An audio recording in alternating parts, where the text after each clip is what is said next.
నంద్యాల జిల్లా ఎస్పీ ఆదేశాల మేరకు డిఎస్పీ రామాంజీ నాయక్ చొరవతో సిఐ ఓబ్లేస్ దొంగలపై ఉక్కుపాదం.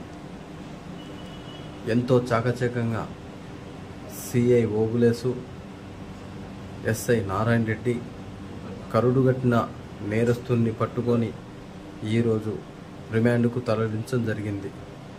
ఈ నేరస్తుడు పలువురు కేసుల్లో విచారణలో ముద్దాయని తెలిసింది. కథ ఆత్మకూరుని కొంతకాలంగా గడగడలాడిస్తూ గుళ్ళని, మసీదులని టార్గెట్ చేసుకొని దొంగతనాలు చేస్తున్న ఈ నేరస్తుడుని ఈరోజు ఎంతో చాకచక్యంగా పోలీస్ సిబ్బంది, సిఐ, ఎస్ఐ పట్టుకోవడం జరిగింది.